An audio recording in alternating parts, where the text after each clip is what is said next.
एक मराठा आरक्षण आमच्या हक्काचं नाही, कुणाच्या बापावरील तू मागे पडो। छत्रपती शिवाजी महाराज की जय। एक मराठा जय जिजाऊ, जय शिवाय। छत्रपती शिवाजी महाराज की जय, छत्रपती संभाजी महाराज की जय। एक मराठा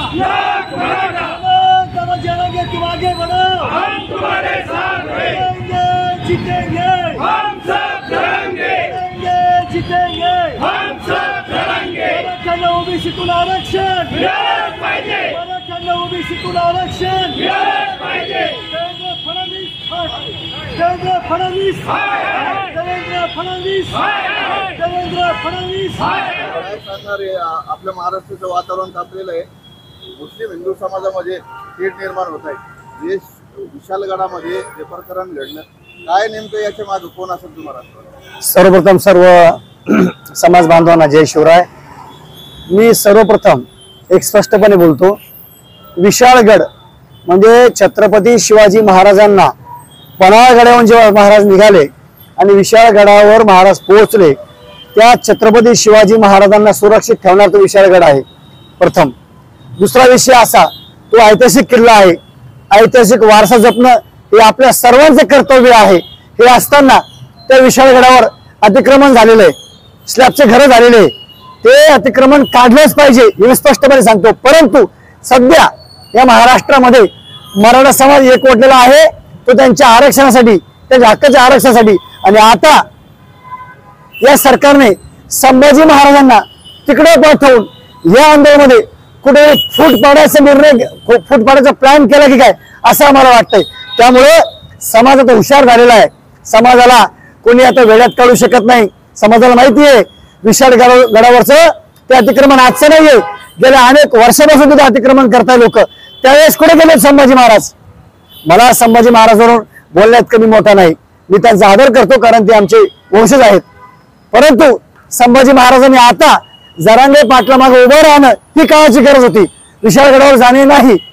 त्यामुळं कुठल्याही समाज बांधवांनी या महाराष्ट्रामध्ये जे सरकार दोन समाजामध्ये विष पेरण्याचं काम करते त्यापासून सावध व्हायचंय आणि जो लढा आपला चाललेला आरक्षणाचा त्याच्यावर लक्ष द्यायचंय।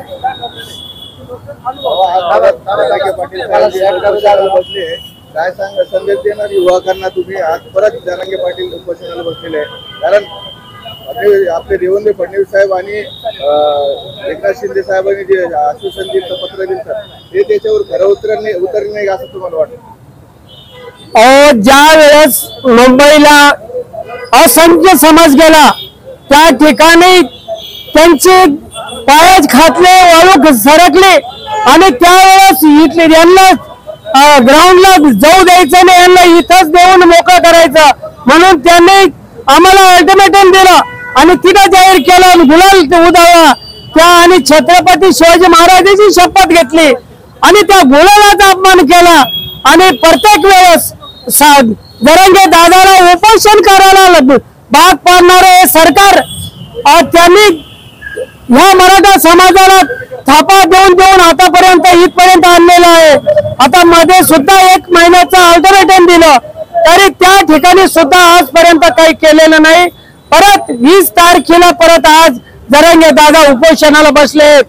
जर जरांगे दादा एक आमचे नेते आहेत, सगळ्या समाजाचे नेते, आमचेच नेते नाहीये, सगळ्या समाजाला घेऊन चालणारा हा नेता हे युद्ध हा जसे शिवाजी महाराजांनी 18 पगड जाती धर्माला एका ठिकाणी आणून स्वराज्य स्थापन केलं, तसंच जरांगे दादाने सगळ्या समाजाला एका ठिकाणी करून या आरक्षण, ज्याला आरक्षण नाही त्याला आरक्षण देण्याची ग्वाही सरकारला दिलेली आहे।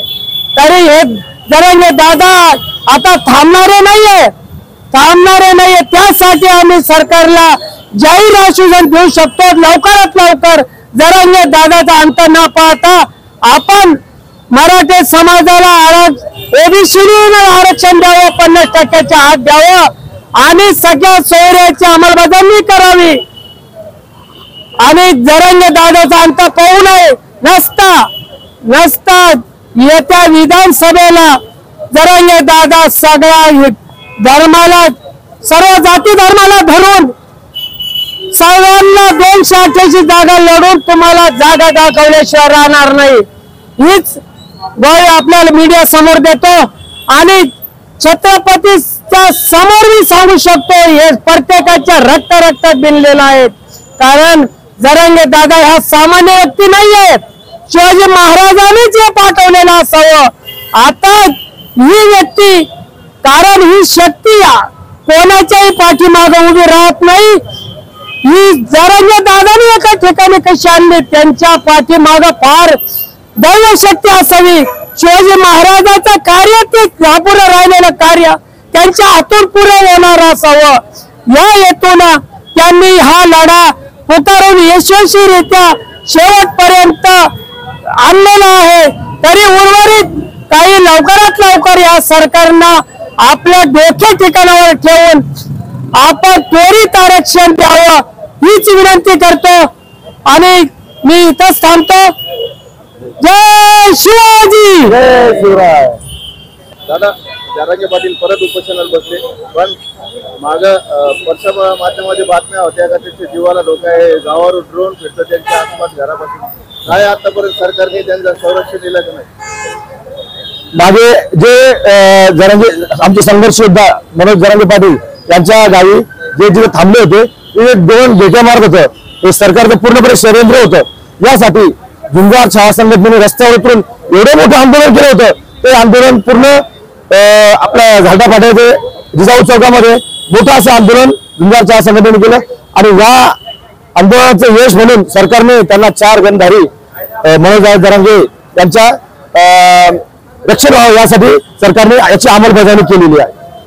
आता सध्याला काय परिस्थिती आहे? उपोषणाला बसले, काही सरकारसोबत बोलणं झालं का जरांगे पाटील? आता उपोषण सरकारशी बोलणं काय करायचं? आता जर आमचा संघर्ष जर उपोषणाला बसणार असेल तर सरकार काय बोलणं, सरकारची काय बोलण्याची गरज राहिलेली नाही। आता सरकार वेळोवेळीपणा करत आहे प्रत्येक वेळेस। आता उपोषणाला बसून जवळजवळ 1 वर्ष पूर्ण होत आहे।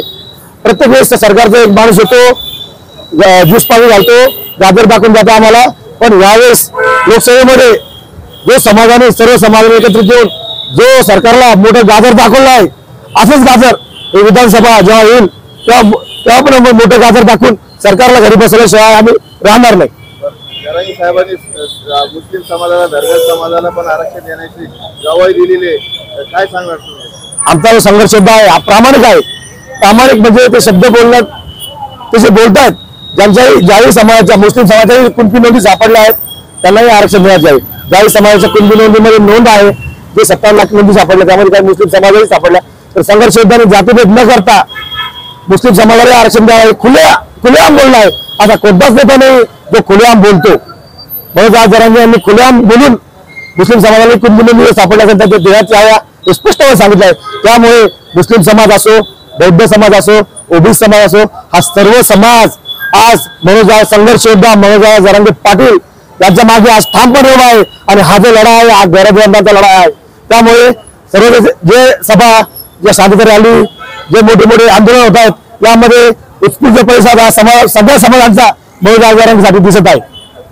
आपल्या छत्रपती संभाजीनगरमध्ये जे भव्य रॅलीचं आणि संमेलनाचं जे आयोजन होतं त्याच्यानंतर सरकारने काय दखल घेतली त्याच्यामध्ये? हे जे आंदोलन आहे, जे 7 जिल्ह्यामध्ये जे मनोज आंदोलन केलं याचा समारोप हा छत्रपती संभाजीनगर मध्ये होता। आणि सरकारला सर्व समाजबांधवांनी, मराठा समाजाने दाखवून दिलं की समारोप हा किती मोठा होता।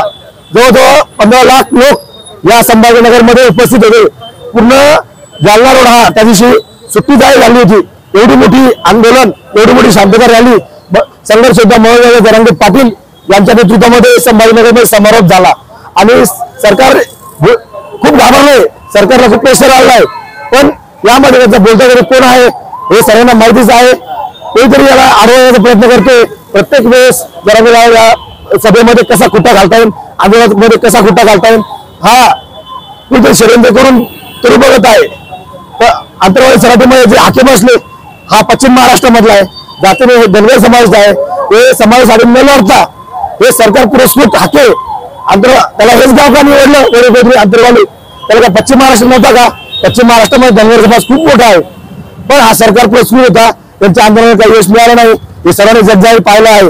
पण संघर्ष योद्धा जो गरिबांसाठी लढतोय मनोज जरांगे पाटील यांचं खूप मोठं नेतृत्व आहे सर्व समाजासाठी आणि हा सर्व समाजासाठी हा पुढे जाऊन भविष्यासाठी हा ओबीसीचा नेता संघर्ष योद्धा मनोज जरांगे पाटील मी लिहून देतो. उपोषणाला बसताना जरांगे साहेबांनी काय सूचना दिल्या? उपोषणाला बसताना जरांगे साहेबांनी एवढं सांगितलं की आता इथून पुढे जे आम्ही बसलो आहे उपोषणासाठी हे जोपर्यंत सरकार देणार नाही हा शांततेचा मार्ग आहे उपोषणात बसणं. पण जर यदा कदाचित आमच्या संघर्ष योद्ध्याला जर काही बरं वाईट झालं तर हा मराठा समाज आता रस्त्यावर उतरून मोठं आंदोलन करून पूर्ण याचे सरकारला याचं भोगावं लागणार आहे महाराष्ट्र सरकारला.